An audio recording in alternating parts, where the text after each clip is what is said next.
Voice of சாரதி சேனலுடைய subscribers எல்லாத்துக்கும் மிகப்பெரிய வணக்கம்ங்க. இன்னைக்கு நம்ம இந்த வீடியோல என்ன பார்க்க போறோம் அப்படின்னா, ஏய் வாடா, என் தம்பி கார்த்தி.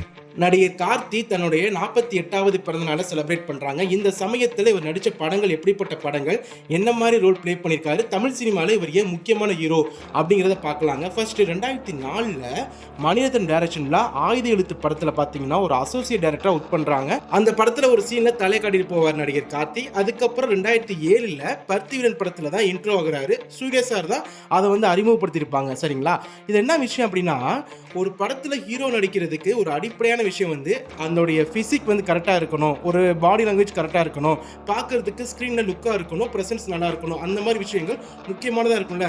அதுக்காக தன்னுடைய வெயிட்டை லாஸ் பண்ணியிருக்காரு. ஆயுத எழுத்து படத்தில் ஒரு சீனில் சொன்ன பார்த்தீங்களா, அதில் பார்த்தீங்கன்னா 95 kg இருப்பாருங்க. அதை அப்படியே லாஸ் பண்ணி ரொம்ப வெயிட் கம்மி பண்ணி பர்த்திவீரன் படத்தில் நடிச்சிருப்பாங்க. அதுவும் பாருங்கள், பருத்திவீரன் படம் எப்படிப்பட்ட படம், அது என்ன மாதிரி ஒரு சாதனை படைச்சிச்சு அப்படிங்கிறது எல்லாத்துக்கும் தெரிஞ்ச விஷயம்தான். இது வரைக்கும் தமிழ் சினிமாவில் ஒரு முதல் படத்தில் நடித்த ஒரு ஹீரோவோட படம் இவ்வளோ பெருசாக பேசப்பட்டதும், அது நடித்த ஹீரோவுடைய நடிப்பு இவ்வளோ பெருசாக பேசப்பட்டதும் எனக்கு தெரிஞ்சு கார்த்தி அவர்களுக்கு மட்டும்தான். இப்ப நீ முழுசானக்குள்ள வந்துட்ட. ஏதோ ஒரு 10 படத்தில் நடிச்சு பெரிய மாஸ் ஹீரோ ஆனதுக்கு அப்புறம் தான் இந்த மாதிரி படத்தில் ஒரு இன்ட்ரோடக்ஷன் கொடுப்பாங்க. அது எதையுமே பொருட்படுத்தாமல் முதல் படத்திலே பார்த்தீங்கன்னா அந்த திருவிழாவில் நடந்து வருவாங்க. பேக்ரவுண்டில் யுவன் சங்கர் ராஜா மியூசிக்கு, அந்த வேட்டி சட்டை கட்டிட்டு கையில் கத்தியோட வருவாங்க. அந்த மாதிரி ஒரு இன்ட்ரோடக்ஷன் ஃபர்ஸ்ட் படத்தில் எந்த ஹீரோக்கும் அமையாது. அப்படியே அமைஞ்சாலும் அது எடுபடாதுங்க. ஆனால் இவருக்கு அமைஞ்சிச்சு, எடுபட்டுச்சுங்க. அதுக்கப்புறம் 2வது படம் பார்த்தீங்கன்னா 1000ல் ஒருவன். இந்த படம் எப்படிப்பட்ட படங்கிறது எல்லாத்துக்கும் தெரிஞ்ச விஷயம் தான். அந்த படங்கிறது வரலாற்று சிறப்பு மிக்க செல்வராகவன் எடுத்த படத்தில் முக்கியமான படத்தில் ஒன்று தான் 1000ல் ஒருவன். படம் வந்தப்போ பேசப்படலை, ஆனால் இன்னைக்கு வரைக்கும் செல்வராகவன் படத்தில் முக்கியமான படத்தில் ரொம்ப பிடிச்ச படம் அப்படின்னா அது 1000ல் ஒருவன் தான். நல்லா கவனிச்சு பாருங்க. ஃபர்ஸ்ட் படம் பருத்திவீரன் மிகப்பெரிய சாதனை, 2வது படம் 1000ல் ஒருவன் அதை விட சாதனை. அதுக்கப்புறம் அவர் என்ன பண்ண நடிக்க போறார் அப்படின்னு நினைக்கும் போது அதே வருஷத்துல பார்த்தீங்கன்னா பையாங்கிற படத்தை ரிலீஸ் பண்றாரு. அப்படியே தன்னோட முன்னாடி இருக்கிற 2 படத்துக்கு ஆப்போஸா இருக்கும். 2 படத்துக்கு அப்படியே கான்ட்ரடிக்டா இருக்குங்க. இந்த கெட்டப்பு, அந்த ரோலு, அந்த பேசுகிற விதம், அந்த இங்கிலீஷாக இருக்கட்டும், நடிப்பாக இருக்கட்டும், அதோடைய துடிப்பாக இருக்கட்டும், அது வரக்கூடிய ஸ்டைலிஷான ஒரு மேனேஜமாக இருக்கட்டும், அது எல்லா ஆட்டிடியூடும் பார்த்தீங்கன்னா ரொம்ப டிஃபராக இருக்கும். அப்படி ப்ளே பண்ணியிருப்பாரு. அதாவது 1000ல் ஒருவன் பருத்திவீரன் நடித்த ஹீரோ தான் இந்த ஹீரோவா அப்படிங்கிற சந்தேகமே வருங்க. பசிக்காமையே எவ்வளோ சாப்பிட்றீங்களே, ஃபர்ஸ்ட் சாப்பிட்டா எவ்வளோ சாப்பிடுவீங்கன்னு யோசிச்சேன். மறுபடியும் அதே வருஷத்துல நான் மகனால படம் நடிக்கிறாரு. நெக்ஸ்ட் டோர் காய், பக்கத்து வீட்டு பையமா நடிக்கிறாருங்க.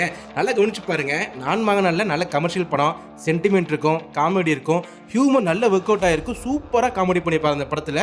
அப்போ நல்லா யோசிச்சு பாருங்க, ஒரு 4 படத்தில் பக்காவாக ஒரு ஆடியன்ஸ் மனத்துக்குள்ளே அப்படியே உள்ளே வந்துட்டாரா.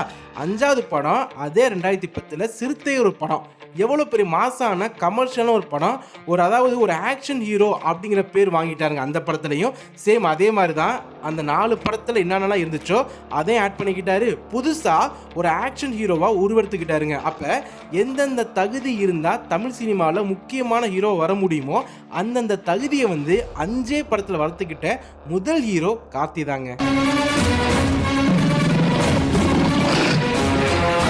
அப்புறம் சகுனி, அலெக்ஸ் பாண்டியன், ஆளினால் அழகுராஜா இந்த மாதிரி படங்கள் நடித்தார். படம் அவ்வளோவா போகலைங்க. சரி, ஓகே, இவர் அப்படியே கொஞ்சம் கீழே போகிறாரோ அந்த மாதிரி நினைக்கும் போது தான் 2014 மெட்ராஸ் அப்படி ஒரு படத்தை கொடுத்து ரஞ்சித் இயக்குனரை அறிமுகப்படுத்தின ஒரு ஹீரோ கார்த்தி தாங்க. அதுக்கப்புறம் வரிசையாக படம் தோல்வியடையும் வெற்றியடையும், ஆனால் ஒரு ஸ்டாண்டர்டான ஒரு பொசிஷனுக்கு வந்துட்டார் கார்த்தி. இதெல்லாம் தாண்டி 2010 சூர்யாவுக்கு ஏதோ பெஸ்ட் அவார்ட் கொடுக்குறாங்க. ஆனால் அந்த அவார்டில் பார்த்தீங்கன்னா அவருக்கு செம்ம டஃப் கொடுத்தது, செம்ம காம்படிட்டர் யார் அப்படின்னா கார்த்தி தாங்க. அதுக்கப்புறம் பார்த்தீங்கன்னா சூர்யாவை தேடி பல டேரக்டர் கதை சொல்ல போவாங்களே, அந்த மாதிரி சூர்யா வீட்டுக்கு கதை சொல்ல போயிருக்காங்க. சூர்யா ரெடியாக உட்காந்துருப்பாரம்மா. அதுக்கப்புறம் தான் தெரியுமா, சார் இந்த கதை உங்களுக்கு சொல்ல வரல, கார்த்திக்கு சொல்ல வந்து சொல்லிட்டு கார்த்திக்கு நிறைய கதை பார்த்தீங்கன்னா தேடி போயிட்டு சொன்னாங்க.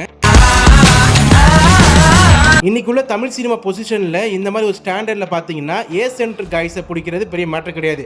பிஎன்சி சென்டர் அந்த மக்களை பிடிக்கிறதா மிகப்பெரிய விஷயங்க. ஏன்னா பிசியை யார் பிடிக்கிறாங்களோ அவங்க தான் தமிழ் சினிமாவில் எப்பவுமே நினைச்சு நிற்பாங்க. உதாரணத்துக்கு ரஜினியா இருக்கட்டும், விஜயா இருக்கட்டும், இன்னைக்கு இருக்கிற சிவகார்த்திகேயனா இருக்கட்டும், இவங்க எல்லாருமே பார்த்தீங்கன்னா பி அண்ட் சியை பக்காவா கையில் பிடிச்சிருப்பாங்க. அந்த விதத்தில் பிஎன்சி மக்களை கவர் பண்றதுக்கு கடைக்குட்டி சிங்கமும் இருக்கு, சிறுத்தையும் இருக்கு, கூட கொம்மன் இருக்குங்க. ஏ சென்டர் மக்கள் கவர் பண்றதுக்கு பொன்னியின் செல்வன் இருக்கு, தோழா, இந்த மாதிரி திரைப்படங்கள் இருக்கு. ஆக மொத்தம் ஏபிசி சென்டர் மக்களை கவர்ந்த ஒரு முக்கியமான ஹீரோ கார்த்தி தாங்க. மாமா சௌக்கியமா? வணக்கம். நெக்ஸ்ட் இவர் செம்ம லக்கான ஒரு ஹீரோங்க. எந்த டைரக்டர் படம் எடுக்க வந்தாலும் இவர் வச்சு படம் எடுத்தாங்க அப்படின்னா செகண்ட் படத்தில் ஃபர்ஸ்ட் படத்தில் அந்த படம் செம்ம ஓட்ட ஓடும். அது மட்டும் இல்லாமல் அந்த டைரக்டருக்கு அந்த படம் தான் பெஸ்ட் படமாக இருக்கும்.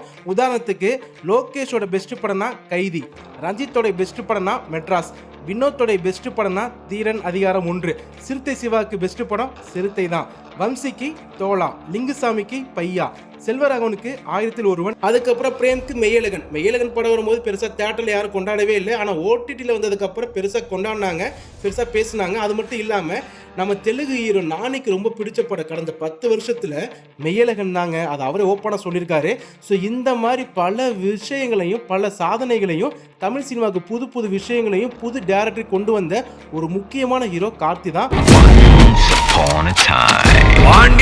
இன்னும் பல படங்களை வித்தியாசமா புது கான்செப்ட்ல தமிழ் சினிமாவுக்கு கொண்டு வரணும். இந்த சமயத்துல கார்த்தி அவர்களுக்கு நம்மளுடைய பிறந்தநாள் வாழ்த்துக்களை தெரிவிக்க வேண்டியது நம்மளுடைய கடமைங்க.